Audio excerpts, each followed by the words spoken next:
말센스. 말재주와 말센스는 다르다. 말을 잘하고 싶은가? 그렇다면 말하고 싶은 욕구를 참는 것부터 배워야 한다.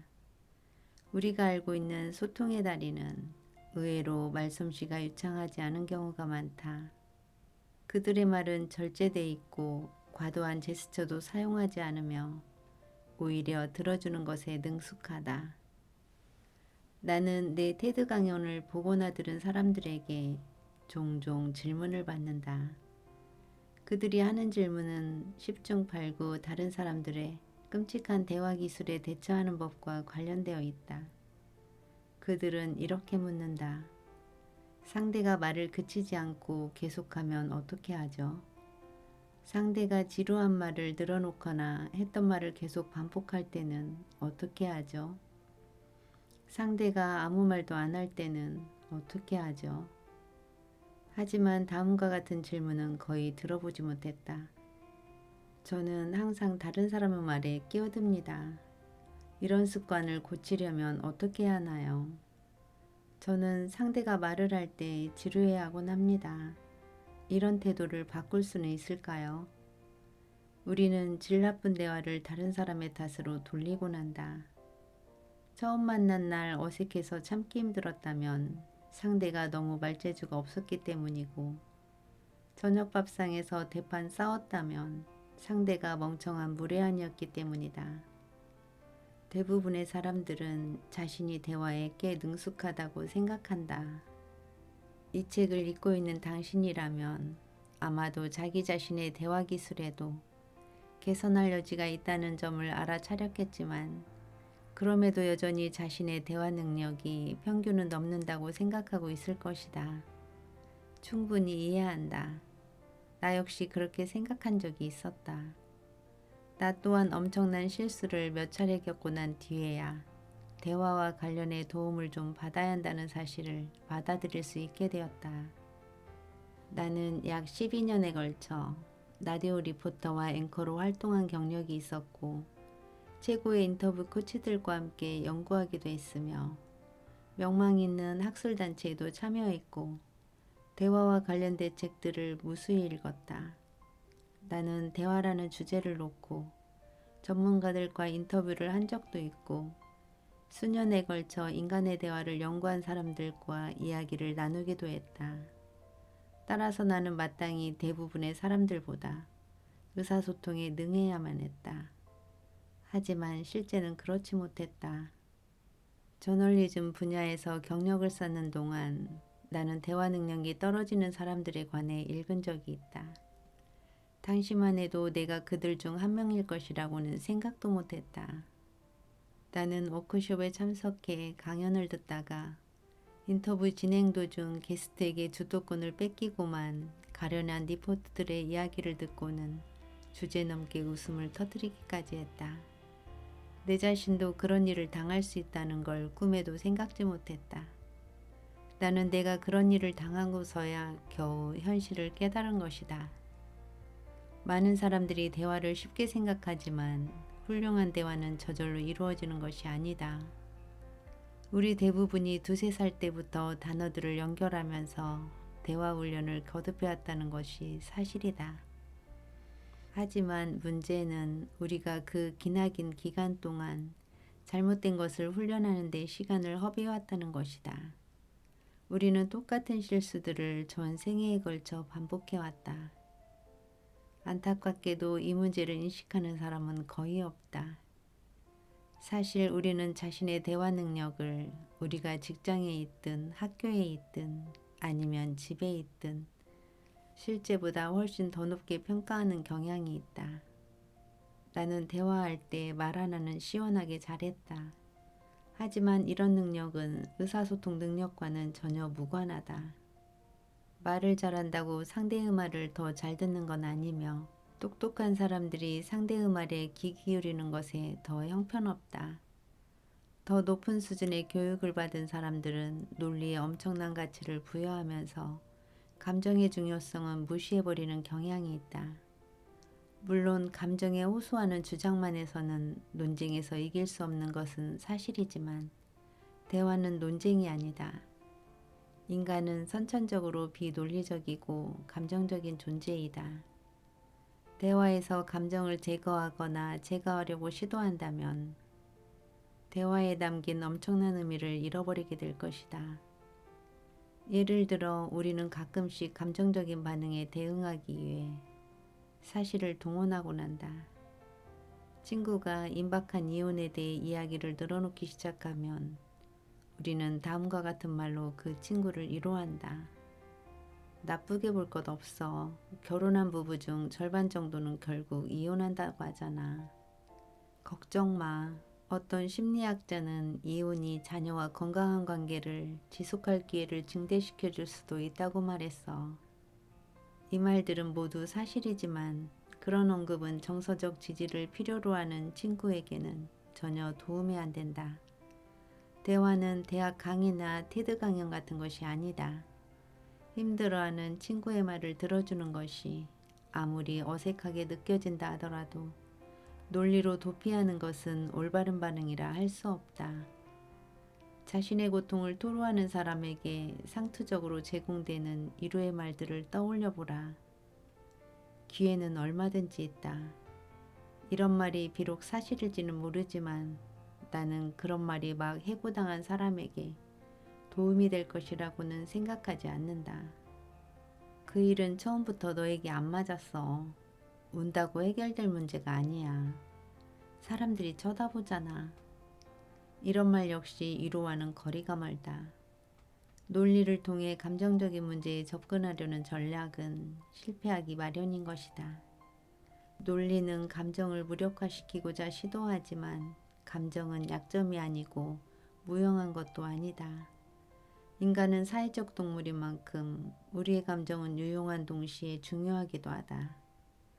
대화 당사자들이 IQ를 모두 사용할 때만 비로소 훌륭한 대화가 이루어질 수 있다. 또 논리를 동반한 지성은 훌륭한 대화를 방해하기도 한다.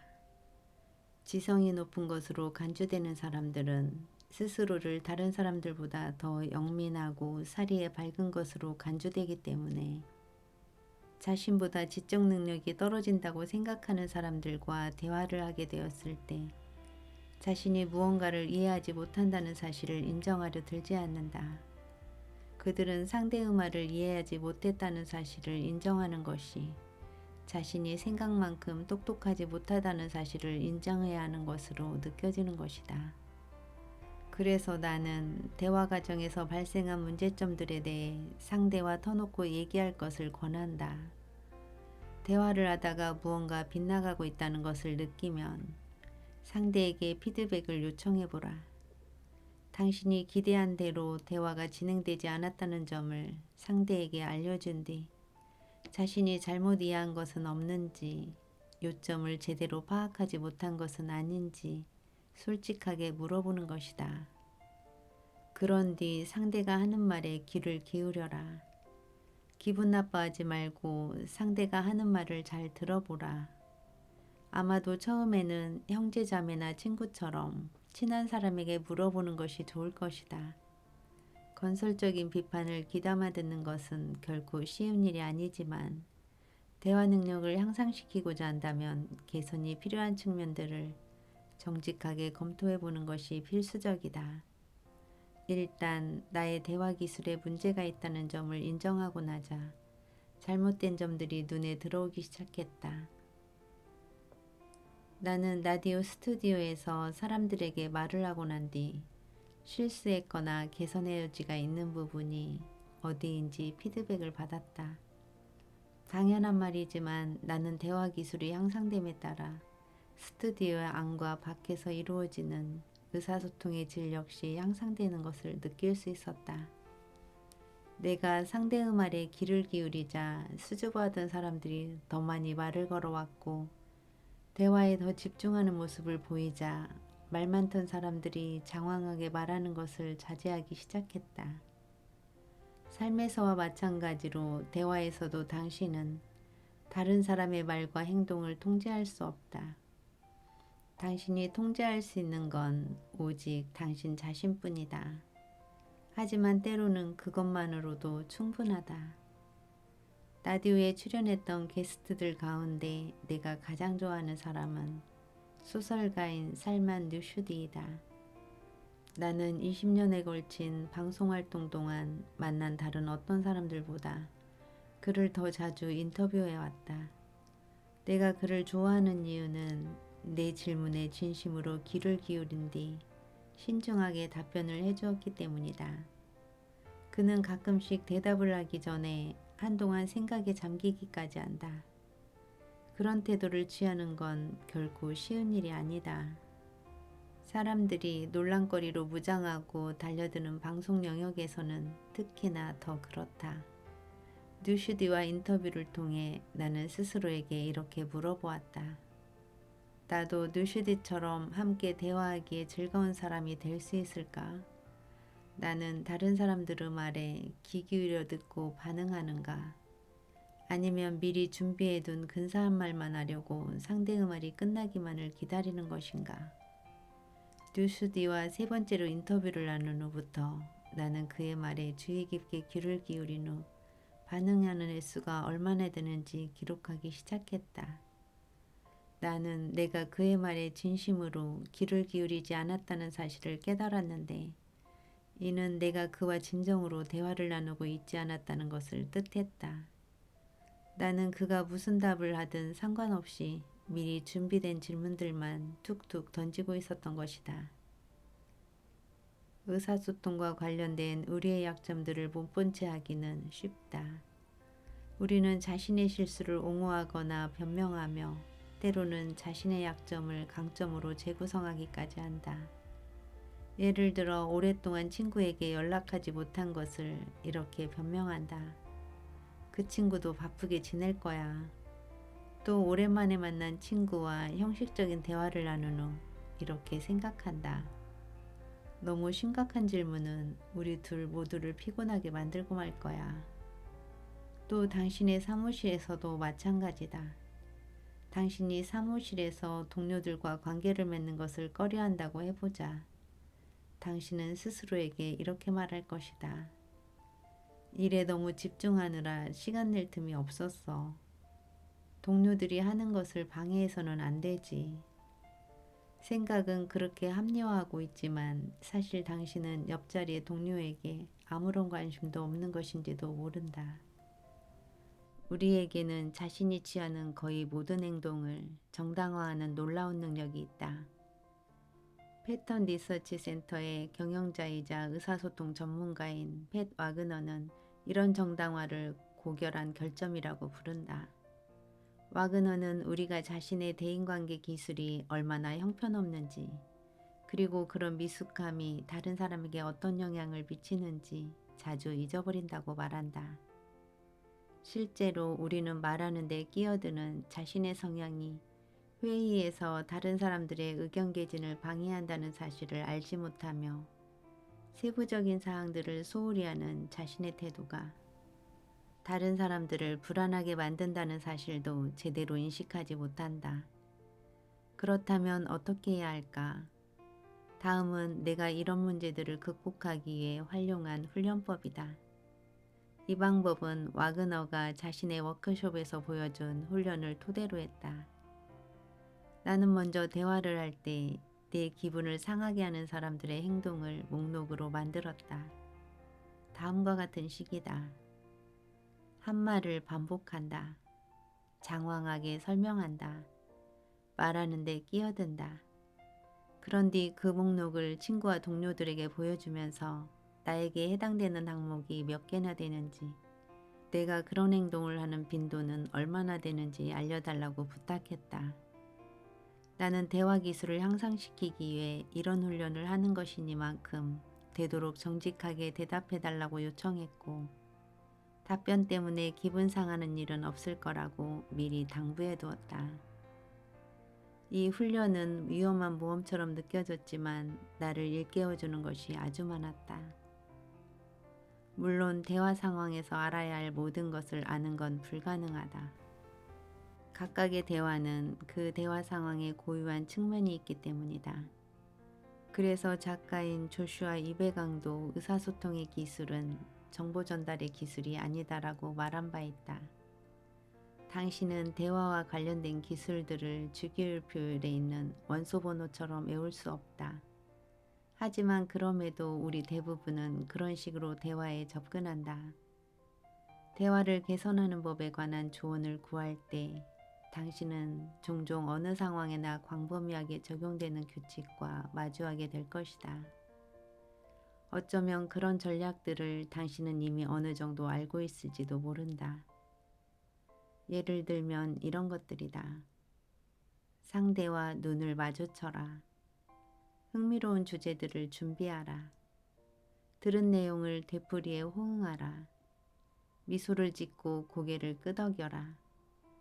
가끔씩 아 그렇군요 같은 감탄사로 장단을 맞춰라.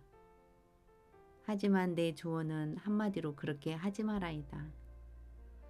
나는 그런 전략들에 크게 신경 쓰지 않는다.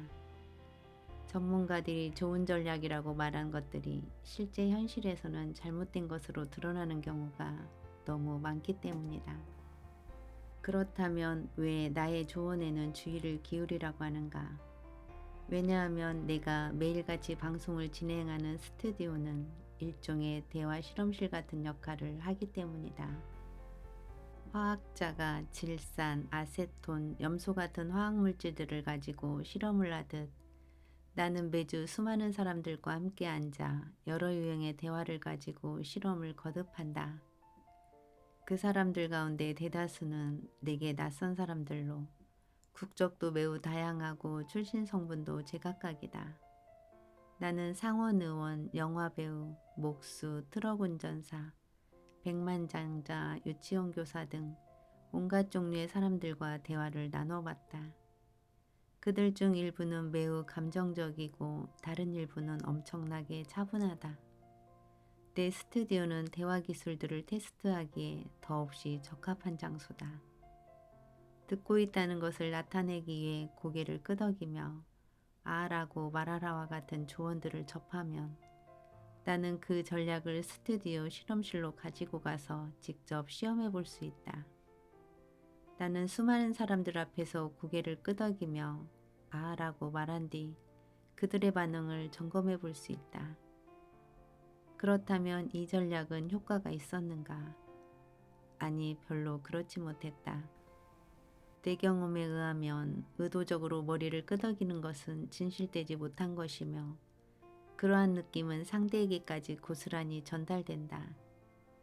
반대로 의도하지 않은 상태에서 무의식적으로 자연스럽게 머리를 끄덕이면 상대 역시 긍정적으로 반응해 온다. 듣고 있다는 것을 알리려면 머리를 끄덕여야 해 라고 생각하면서 계획적으로 행동하면 고개를 끄덕이며 듣는 채 하는 행동을 의식적으로 생각하느라 대화 자체에 충분히 주의를 기울이지 못할 것이다. 인위적인 끄덕거림은 진짜처럼 보이게 만들 수 있는 건 오직 전문적인 배우들 뿐이다. 상대와 시선을 접촉하라는 전략 역시 도움이 안 되긴 마찬가지이다. 내가 면접을 볼 때 이 기법을 사용하자 인사 담당자는 내게 커피를 너무 많이 마신 것 아니냐고 진지하게 물어왔다. 그녀는 걱정 섞인 미소를 지으며 너무 예민해 보이는군요 라고 말했다. 역효과만 생긴 것이다. 일반적으로 통용되는 거의 모든 대화 기법을 시험해 본 이후 나는 훌륭한 대화의 조건과 관련된 내 가정들의 의문을 제기하기 시작했다. 나는 일생에 걸쳐 배워온 지식들 가운데 상당수가 잘못된 것일지도 모른다고 생각했다. 그동안 외우고 익힌 대화 전략들은 생각만큼 도움이 되지 않았던 것이다. 나는 수년에 걸쳐 습득한 지식들을 모두 벗어던진 채 원점에서부터 다시 시작해야 했다. 대화에 관한 한 나는 생각만큼 똑똑한 사람이 아니었다.